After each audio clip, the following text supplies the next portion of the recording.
Hello, and thank you for joining me again today. Today is Friday, so we're doing Friday Fitness. Fitness is a thing that will interest most horse riders because we know that our weight and our physical fitness definitely affects our horse's performance.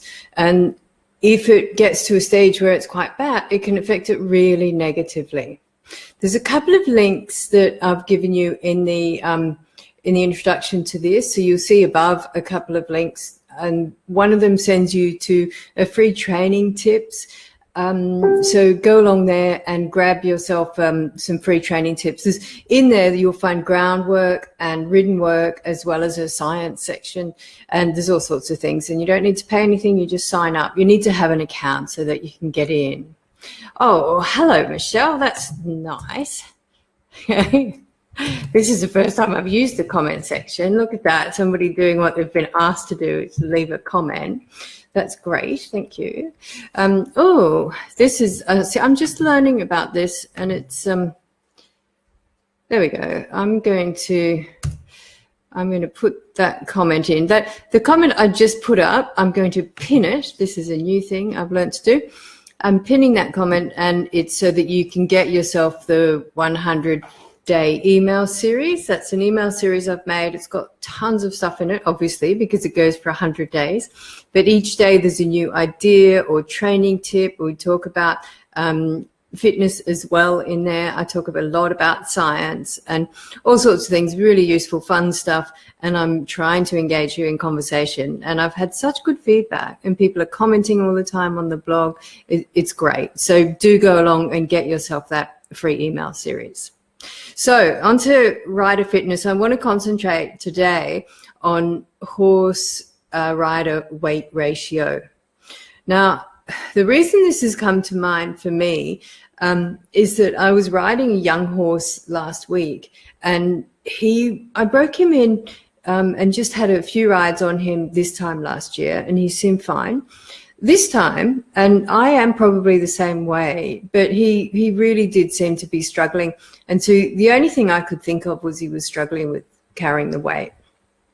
Now I'm, 8 kilograms overweight for me, so I need to lose that. So I hope you'll join me with that journey. It has started now, and we'll talk a bit more about that next time. But I want to talk about the research that's been done into the horse rider weight ratio. They have found that it definitely affects the horse. It affects the way the horse travels. It affects its stress levels, which means that the heart rate and the breathing rate go up when the horse is carrying too much weight. And it also leads to injury and illness, interestingly enough, with the horse.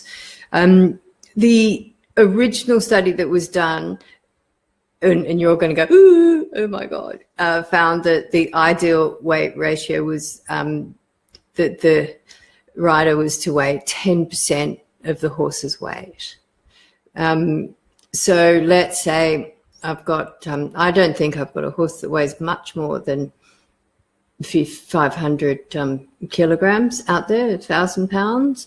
So that would mean I'd need to weigh 50, and I'd be well under my recommended BMI if I did that. So I think everybody had that reaction to that bit of research. So some more has been done since then, and there's a good study by Powell done in 2008. Now I've got it written down here, which is why I'm looking at this, because my memory for numbers isn't much good. But I'm going to just tell you what Powell found. Now they found that between 15 and 20% of the horse's body weight as rider weight caused no stress in the horse. So obviously the closer to 15 you can be, the better, but 15 to 20%. They found physical signs of stress, like increased breathing, increased heart rate, when you went to 25%, and at 30% it was really significant. So 25% was significant differences, and 30% was very significant differences. And that included the increased heart rate and the increased breathing, as well as sore and tight muscles. So you want to stick to under 20%. So let's just have a look at what that looks like for you. If your horse is 545 kilograms, that's quite a big horse. That's 1,200 pounds. You could be up to 109 kilograms or 240 pounds. If you've got a 400 kilogram horse, it's a little horse, the rider can be up to 80 kilograms. So that's much more doable, but still some of us are going to realize that we're perhaps a little bit on the heavy side, and the horse might benefit from us being a bit lighter. So that's all good. The other thing they did find was that how stable the riders were really affected the horse's way of traveling as well. So it's not so much to do with cardio and endurance fitness. It's more to do with core strength and balance. And so that's why with the Can Do Fitness, we concentrate on that. I don't tell my students to go out and do a whole lot of cardio. We concentrate on lifting weights and getting strong and using our core muscles to really get better balance on the horse. And I think that's what's most important. One thing that has come up with me recently as well, which is also weight related, although not just about weight, but it's certainly weight related, is the mounting problem. A lot of horses don't like to be mounted, and probably the main reason is because it pulls the saddle across their withers. And studies have found that there was a particular study which looked at the difference between mounting in a mounting block and mounting on the ground, and they found that whichever way you did it, 97% of the weight was on the right-hand side of the withers when you got on. So it really pulls that saddle across the horse's withers, which is quite detrimental to the horse. They also found that the heavier the rider was, the more stress that put on the horse, the more weight that put on the horse. Now, they used 10 riders and they had 250 sensors in the saddle, so it was a pretty good study. And those 10 riders got on and off the horse from the mounting block and the ground. Now, their mounting block wasn't hugely big. It was only, I think, 14 inches, which is 35 centimeters. So it's not enormous. They certainly weren't just stepping on as you can from the fence. But they did find significantly less stress pressure on the horse's back when the mounting block was used. So it's certainly a good idea to use one. And that's one of the links I've given you. So if you look in the blurb about this post, you'll see a link to the free training.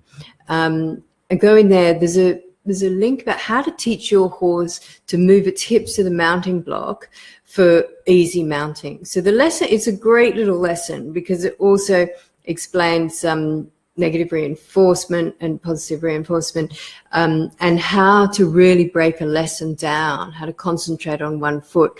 And it teaches your horse to move its hips and stand next to either the fence or the mounting block. I teach the lesson at the fence because I use the fence to get on, but it works equally well with using the mounting block, but just pop that in front of the fence before you start to teach.